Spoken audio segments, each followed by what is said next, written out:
Vous avez un nez. Un nez. Très grand. Très. C'est tout? Mais... Ah non, c'est un peu court, jeune homme. On pouvait dire, oh Dieu, bien des choses en somme, en variant le ton. Par exemple, tenez, agressif. Moi, monsieur, si j'avais un tel nez, faudrait sur le champ que je me l'amputasse. Amical.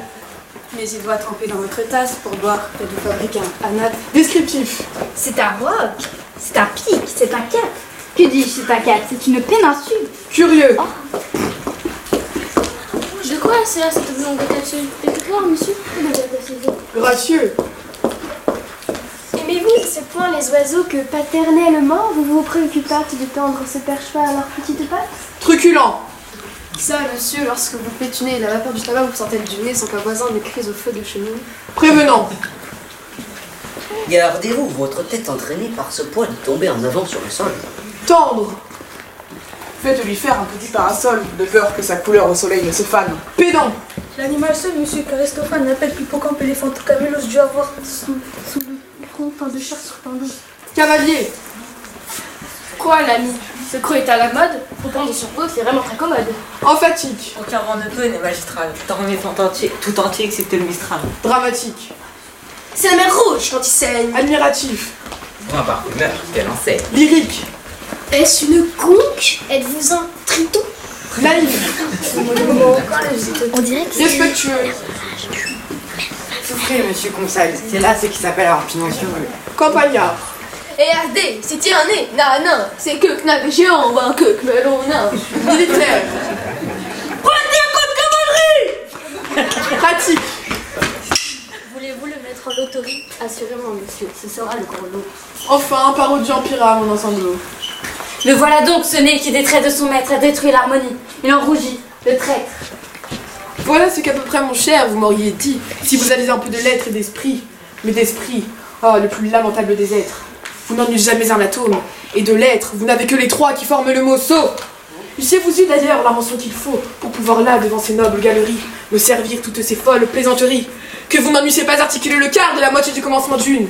Car je me le sers moi-même avec assez de verre, et je ne permets pas qu'un autre me le serve.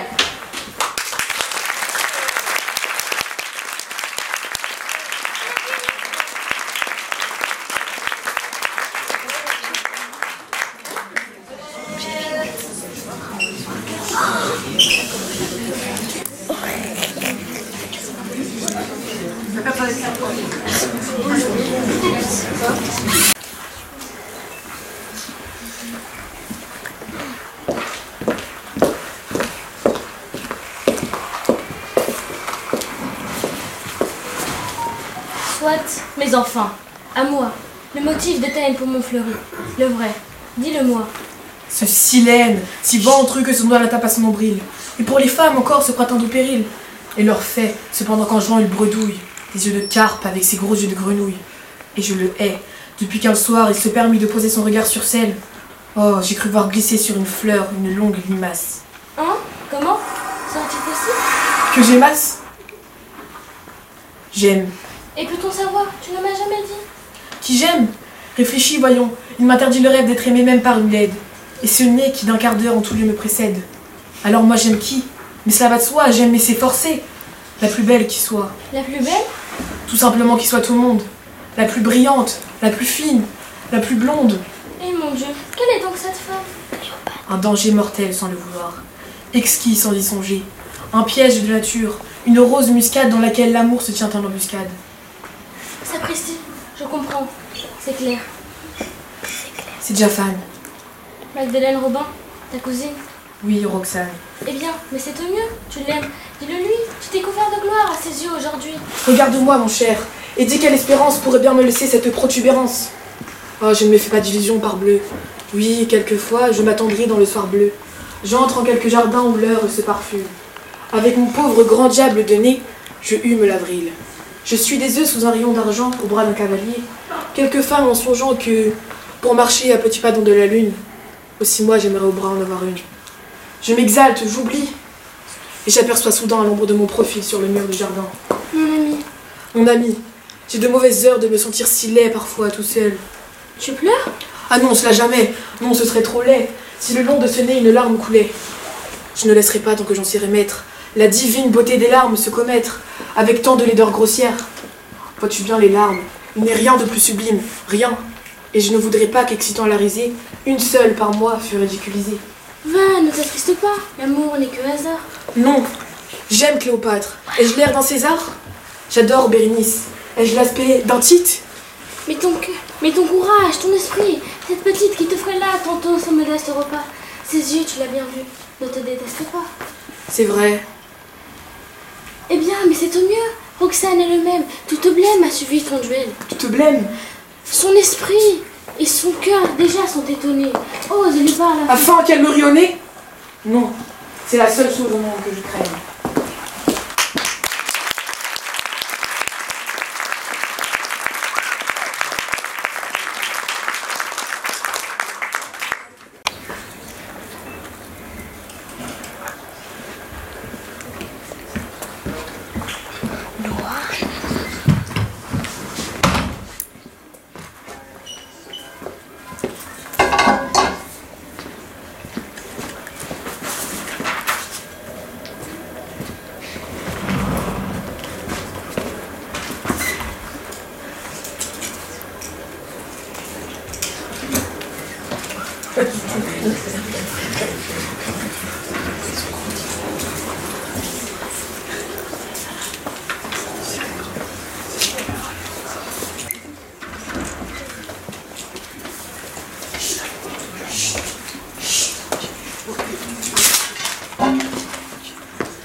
Que l'instant entre tous les instants soit béni, ou cessant d'oublier qu'humblement je respire, vous venez jusqu'ici pour me dire.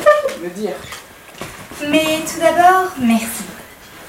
Car ce drôle, ce fat, qu'au brave jeu d'épée hier, vous avez fait mal, c'est lui qu'un grand seigneur est près de moi. De Guiche?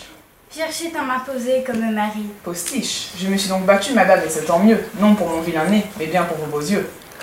Puis je voulais, mais pour l'aveu que je viens faire, il faut que je revoie en vous le presque frère avec qui je jouais dans le parc, près du lac. J'étais jolie alors? Vous n'étiez pas vilaine. Parfois, à la main de quelques grincements, vous accouriez. Alors, vint à la maman, je disais d'une voix qui tâchait d'être dure: qu'est-ce que c'est encore que cette égratignure? Oh, c'est trop fort. Et celle-ci? Non, montrez-la. Hein? À votre âge encore? Où tu fais cela? En jouant du côté de la porte de Nel. Donnez! Si gentiment, si gaiement maternelle. Et dites-moi pendant que j'ôte un peu de sang, ils étaient contre vous? Oh, pas tout à fait sans. Racontez. Non, laissez. Mais vous, dites la chose que vous n'osiez tantôt me dire. À présent, j'ose. Car le passé m'encouragea de son parfum. Oui, j'ose maintenant. Voilà. J'aime quelqu'un. Ah. Qui ne le sait pas d'ailleurs. Ah. Pas encore. Ah. Mais qui va bientôt le savoir s'il l'ignore. Ah. Un pauvre garçon qui s'y m'aima, timidement de loin sans oser le dire. Ah. Laissez votre main, voyons. Elle a la fièvre. Mais moi, j'ai vu trembler les aveux sur sa lèvre. Ah. Et figurez-vous, tenez que justement, oui mon cousin, il sert dans votre régiment. Oh. Puisqu'il est cadet dans votre compagnie. Oh. Il a sur son front de l'esprit, du génie. Il est fier, noble, jeune, intrépide, beau. Beau? Quoi, qu'avez-vous? Moi, rien, c'est ce bourreau. Il est cadet? Cadet au garde. Son nom? Baron Christian de Neuvillet. Monsieur n'est pas au cadet. Si, depuis ce matin, capitaine Garbon de Casteljaloux. Mais si c'était un sot. Eh bien, je mourrai, là. Vous m'avez fait venir jusqu'ici pour me dire cela? Je n'en sens pas très bien l'utilité, madame. Ah, c'est que quelqu'un hier m'a mis la mort dans l'âme, en me disant que tous, vous êtes tous gascons dans votre compagnie. Et que nous provoquons tous les blancs bêtes qui par faveur se font admettre parmi les purs gascons que nous sommes sans lettres, c'est ce qu'on vous a dit? Mais vous pensez si j'ai tremblé pour lui? Non, sans raison. Mais j'ai songé, lorsqu'invincible et quand hier vous nous apparûtes, châtiant ce coquin, tenant tête à ses brutes.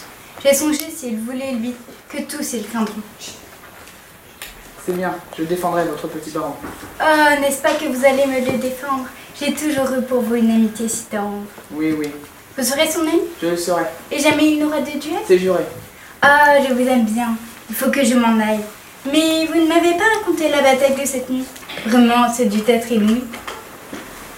Il faut qu'il m'écrive. Oui, oui. Ah, je vous aime.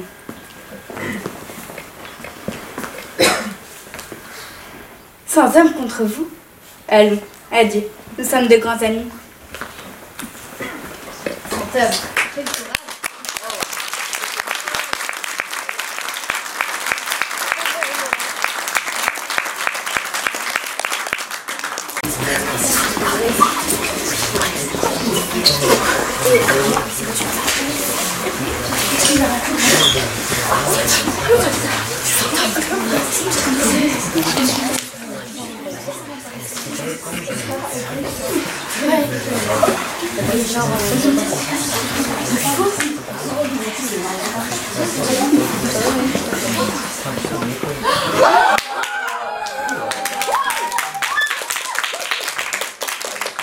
Maintenant, ton récit. Mon récit. Eh bien, donc, je marchais tout seul à leur rencontre. La lune dans le ciel luisait comme une montre, quand soudain, je ne sais quel soigneux horloger s'étant mis à passer un coton nuagé sur le boîtier d'argent de cette montre ronde. Il suffit une nuit la plus noire du monde. Et les quais n'étant pas du tout illuminés, mordius, on n'y voyait pas plus loin Que son nez. C'est un homme arrivé là ce matin. Ce matin? Il se nomme le baron de Nez. Ah, c'est bien. Très bien. Je disais donc, mordius, que l'on n'y voyait rien. Et je marchais, songeant que pour un gueux fort mince, j'allais mécontenter quelques grands, quelques princes, qui m'auraient sûrement... Dans le nez. Une dent! Qui m'auraient une dent! Et qu'en somme, imprudent, j'allais fourrer... Le nez. Le doigt entre l'écorce et l'arbre. Car le grand était de force à me faire donner... Sur le nez.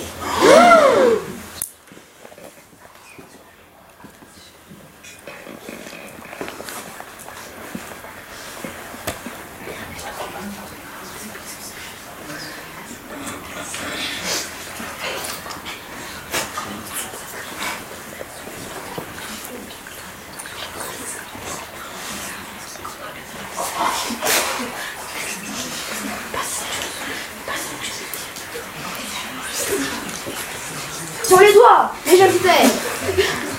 Marche, Gascon, fais ce que dois. Va, Cyrano. Et je me hasarde quand dans l'ombre, quelqu'un me porte. Le hasarde. Je la pars, et soudain on me trouve. Nez à nez. Je bondis, Nez au vent. et je charge. J'en estomac deux, j'en empale un tout vif. Quelqu'un m'ajuste, paf, je riposte. Vif. Tenez, sortez tous.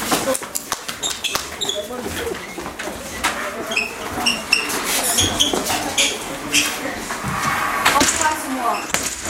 Monsieur? Brave, Ah, ça, mais... très brave, je préfère. Me direz-vous? Embrasse-moi, je suis son frère. De qui? Mais d'elle, mais de Roxane. Ciel, vous, son frère? Ou tout comme, un cousin fraternel. Elle vous a... Tout dit, Manque-t-elle? peut-être. Comme je suis heureux, monsieur, de vous connaître. Voilà ce qui s'appelle un sentiment soudain. Pardonnez-moi. C'est vrai qu'il est beau, le gredin. Si vous saviez, monsieur, comme je vous admire. Mais tous ces nez que vous Je les m'avez- retire. Roxane attend ce soir une lettre. Hélas, Quoi? je suis sourmentueux de honte. Comment? Mais non, tu ne l'es pas, puisque tu t'en rends compte. D'ailleurs, tu ne m'as pas attaqué comme un sot. Bah, on trouve les mots quand on monte à l'assaut. Oui, j'ai certes un esprit facile et militaire, mais je ne sais devant les femmes que me taire. Il me faudrait de l'éloquence. Je t'en prête, toi du charme physique et vainqueur près de nous, et faisant nous deux un héros de roman. Quoi? Te sens-tu de force à apprendre les choses que chaque jour je t'apprendrai? Tu me proposes? Mais, Cyrano, Christian, en veux-tu? tu me fais peur. Quoi? Cela te ferait tant de plaisir? Cela m'amuserait. C'est une expérience à tenter un poète. Veux-tu me compléter et que je te complète? Tu marcheras, j'irai dans l'ombre à ton côté. Je serai ton esprit, tu seras ma beauté.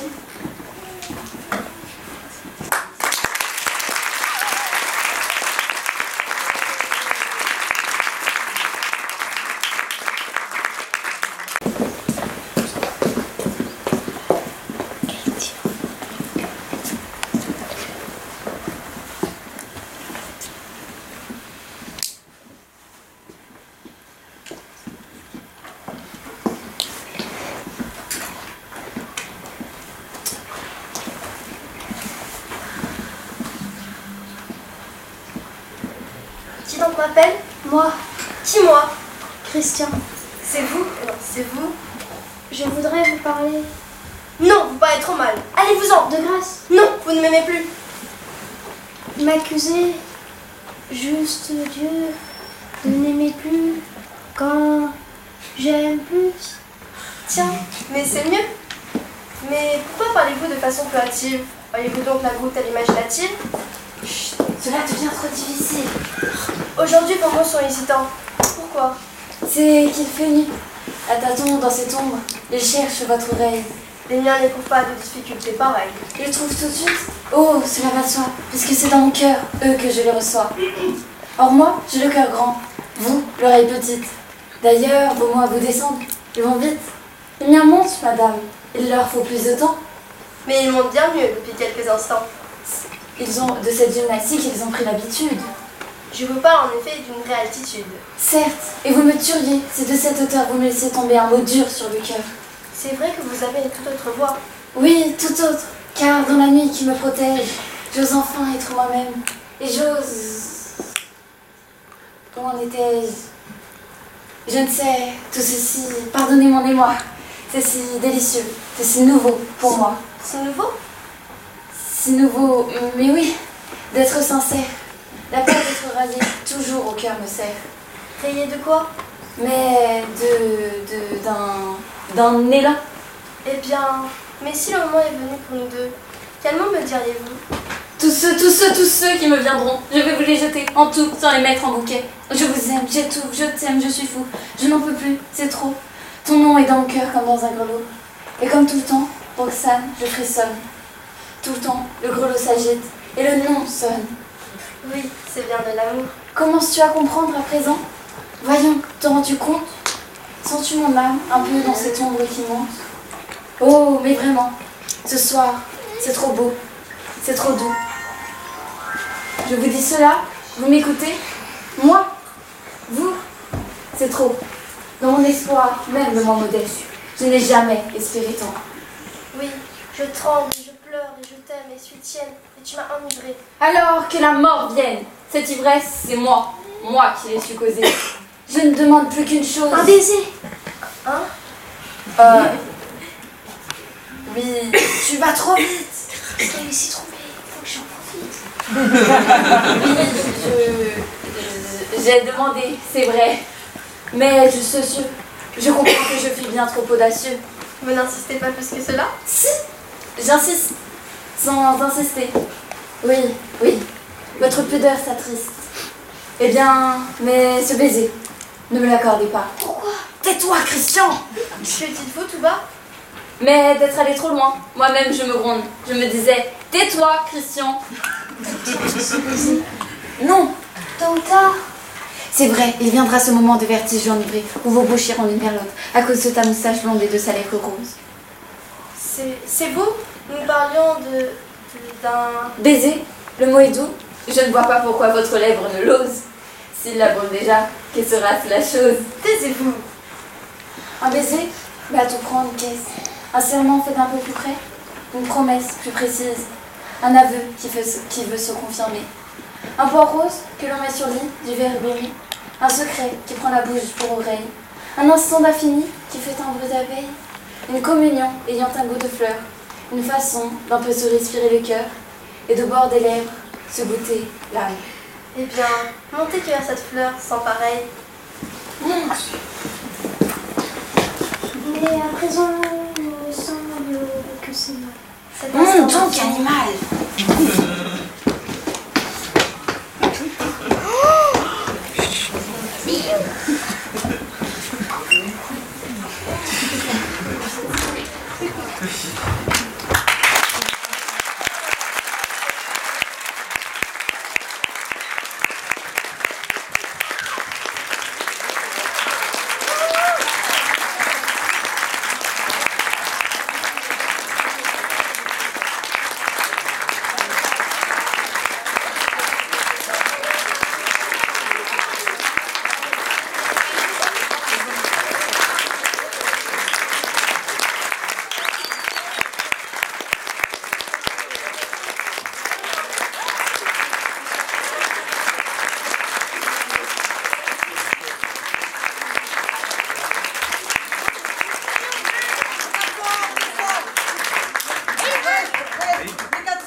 ont beaucoup travaillé. Je remercie tous les élèves, qu'ils aient eu ou qu'ils n'aient pas eu le rôle, parce que beaucoup d'entre eux ont appris leur rôle, mais malheureusement, il n'y avait pas un rôle pour chacun. Je remercie beaucoup les élèves de 401 et de 402. J'espère que le spectacle vous a plu. Pour tous les parents qui ont prêté des accessoires, des éléments de costume, etc., tout est en vrac dans notre loge. Donc on va essayer de mettre les choses. Et ce que je vous propose qu'on fasse, c'est qu'on va aérer un peu l'amphi. Et dans 10 minutes, les parents à qui il reste des choses, qui veulent récupérer des choses, peuvent remonter, mais pas avant 10 minutes dans la loge derrière moi. Et en attendant, je vous propose d'aller prendre juste un peu l'air dehors parce que...